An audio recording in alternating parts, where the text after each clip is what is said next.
A prisoner had been sentenced to death. When he was asked about his last wish, he made such a request that the entire jail was thrown into confusion. He said, "My wish is to spend the last night of my life with a virgin girl who will willingly become my wife. Announce it in the mosque and ask if anyone is willing." Even the police officers stared at one another. Could this wish really be fulfilled? Where would such a girl come from? And if the marriage actually happened, what would take place that night? My name is Sonali. I am a 40-year-old female inspector. Most of my life has passed inside courtrooms, police stations, and within the walls of this jail. I have seen countless faces, some soft, some hardened, some innocent-looking, and some with stone-cold hearts. Rajesh placed me in a strange dilemma. He didn't seem like an ordinary criminal. There was a deep sorrow in his eyes and a mysterious calm on his face, as if he understood everything, yet chose to remain silent. He was only 19 years old. It pierced my heart like an arrow to think that a boy who hadn't even properly seen the world yet would now have to leave it forever. He spoke very little, as if the words simply passed through him without meaning anything. Or perhaps he didn't want to speak at all. Many times I felt like asking, "Rajesh, what crime have you committed that you deserve a punishment as severe as death?" But the sadness spread across his face sealed my lips. My police job had shaped me into someone tough. Yet every time I stood in front of this cell, number 870, a softness awakened in my heart. I knew communication with inmates was forbidden. The law was strict. Even then, the same question kept rising inside my mind again and again. Was this boy truly a criminal or just a victim of circumstances? With these thoughts in my head, a special order reached me today.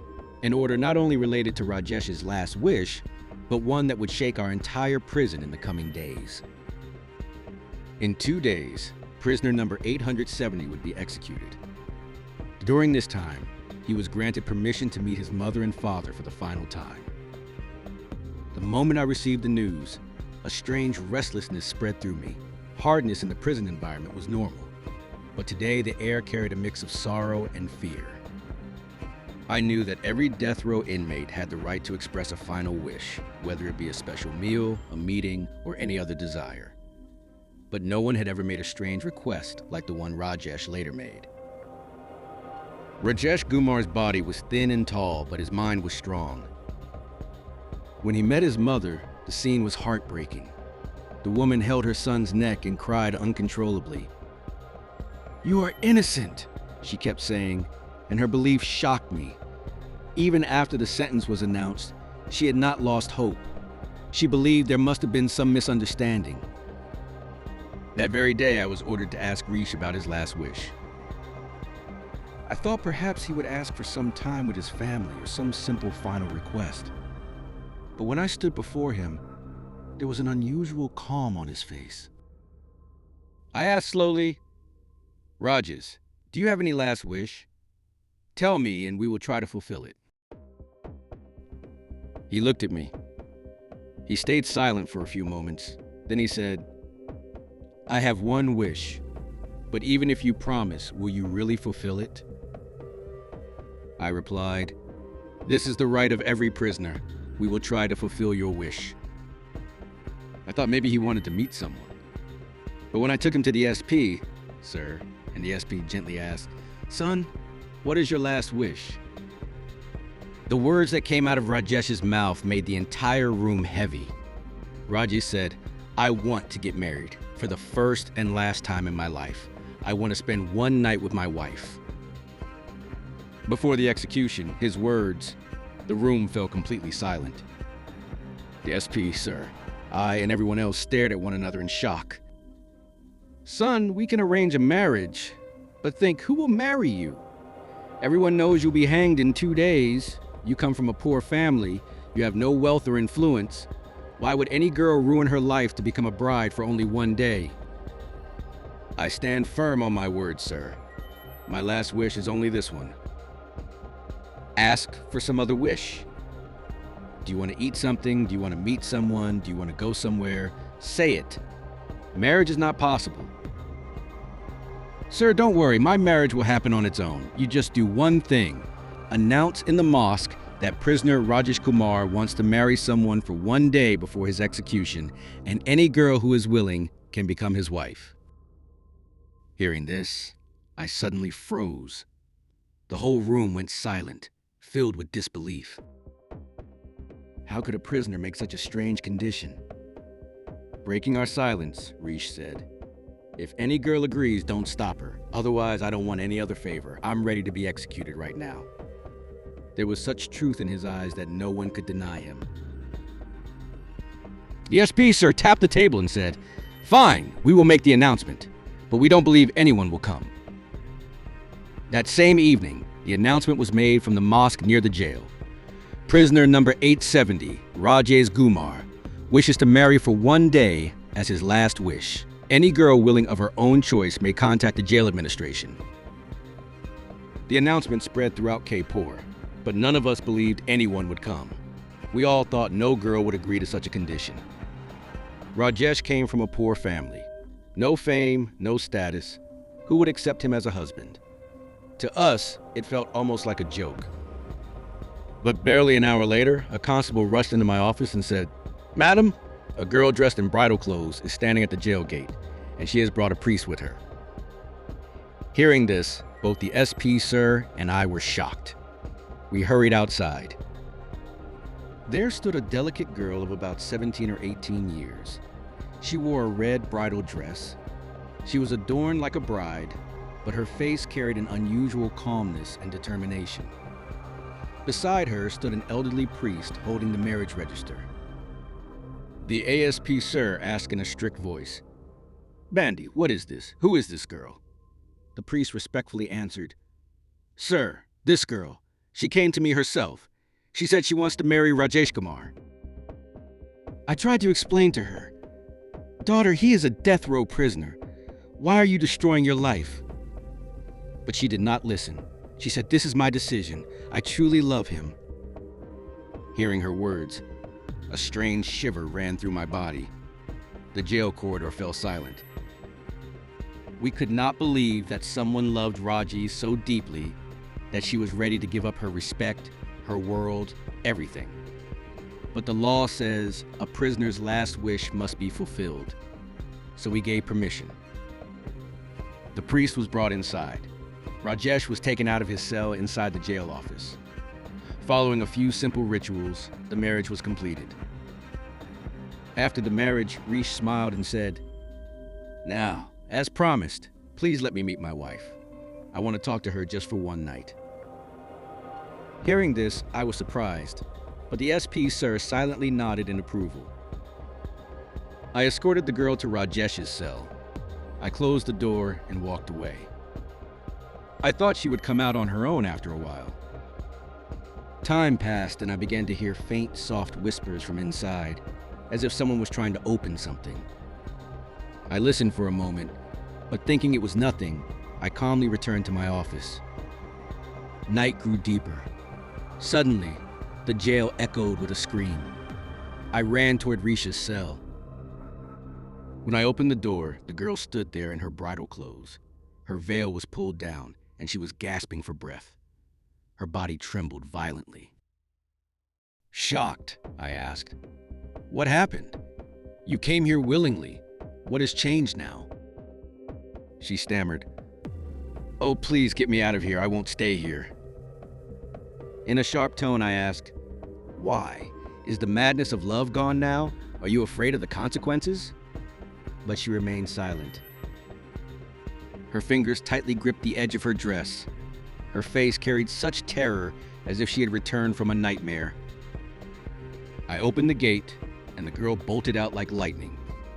Without saying a word, she disappeared into the darkness. I returned to my office, closed my phone, and sat there. The whole night, I drowned in thoughts until exhaustion finally pulled me into sleep. I had no idea that morning would bring a storm. As soon as the sun rose, the SP, sir, stormed into my office, furious. "Inspector Sonali, go immediately and check where Rajesh is." I said in confusion, "Sir, he should be inside his cell. Go and see." My heartbeat quickened. I ran toward Rish's cell. Standing outside the door, I called, "Rajesh, come out!" But there was no answer. Sweat gathered on my forehead. I peered through the window. Someone was lying inside near the wall, a person wearing men's clothes.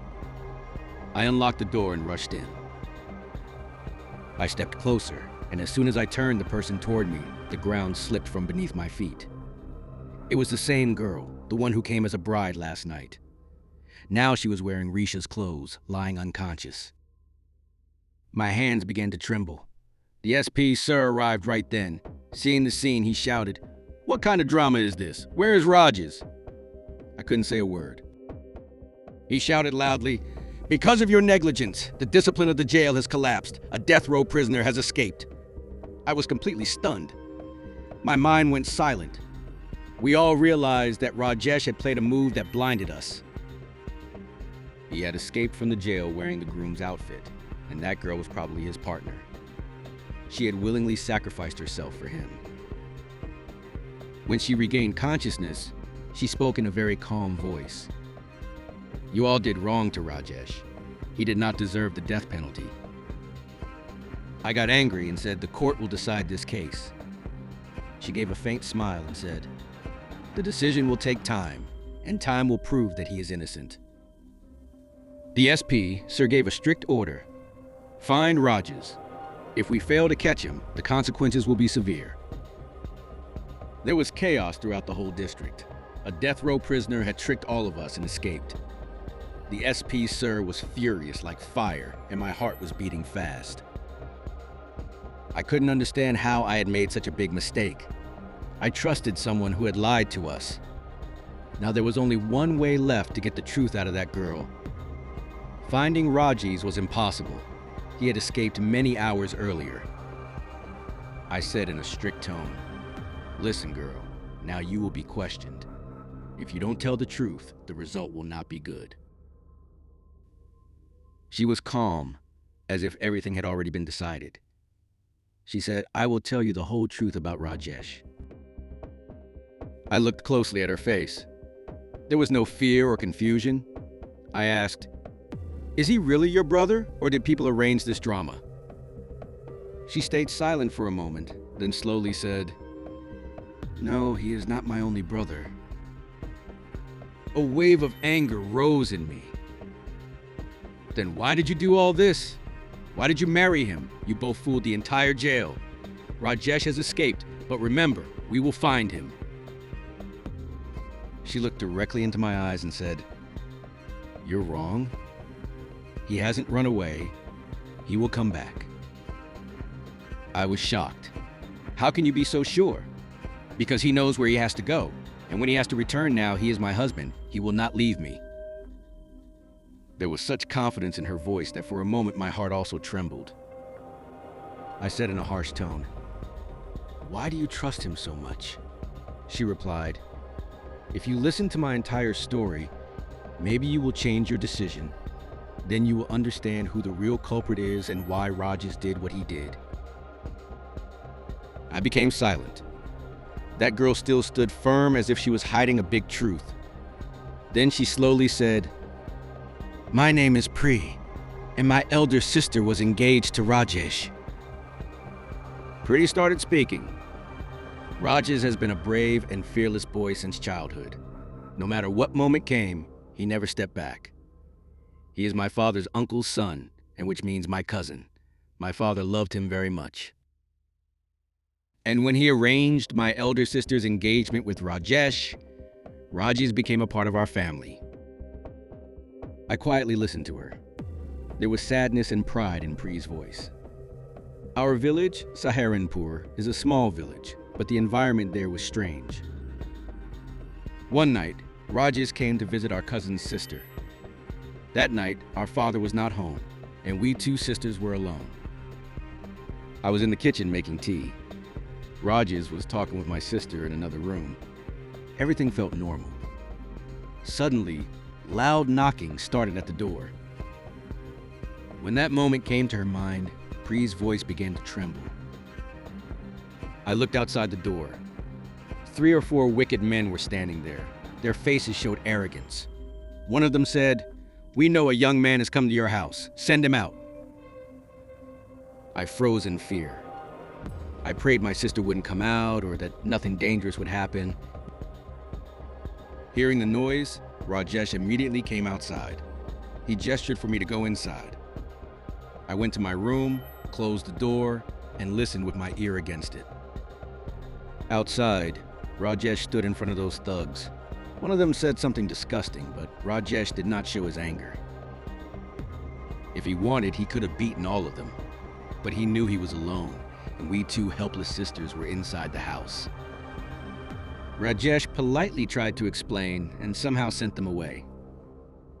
That night, he sat near the door for a long time, as if he was guarding us from danger. Pitt's eyes filled with tears. That was the first time I understood that Rajesh was not only brave, he was someone who protected the honor of others. We had no idea because that night was just the first sign of the coming storm. Pry took a deep breath and said, "But that was only the beginning. After that, our life turned into a nightmare." Every day, 3 or 4 criminals would stand outside our house. When my sister went to work, they started harassing us. We used to close the door, but the fear never went away. Then one night, something happened that changed everything. Prett's voice shook again. In the darkness of night, the window glass shattered with a loud noise. Someone was trying to break inside. Rogers had just returned home at that moment. He saw with his own eyes one thug trying to break the window. We couldn't take it anymore. He went outside and confronted them. I kept listening silently. Pre's words were carving themselves into my heart. The fight was terrifying. Pre said. The sound of shouting echoed through the entire neighborhood. My elder sister ran into the middle of it and pushing and shoving began. One man got injured by Rajesh's hand, but that was not a murder. It was a fight to protect our honor. Tears fell from Pre's eyes. The real criminals were those thugs. But Rajesh got punished. If we were rich, if we had someone to speak for us, maybe this wouldn't have happened. There is no justice in this world for the weak. Madam Rajesh didn't spill the blood of an innocent person. He only fought with pride. I couldn't say anything. Pre wiped her eyes and said all of this was Rajesh's mother's conspiracy. She said she would sacrifice another girl from our family, but she would not let her son be hanged. I was shocked. Pre said yes. I gave myself to that plan so Rajesh could live. His mother sent him to a big lawyer in Mumbai, the same lawyer whose life Rish had saved many years ago. We reached the court and the truth came out. It was proven that Rish fought for his honor. He did not commit any horrible crime. The court fully acquitted him. A spark appeared in Pitt's eyes. Rish was not given the death penalty. He was freed. I sat quietly for a long time. Pity had left, but her story remained deep inside my heart. I looked out the window. Soft morning light was spreading in the sky. It felt like some stories never fade with time. They always stay alive in one corner of the heart. So friends, this was today's video. If you liked it, don't forget to like, comment, share, and subscribe.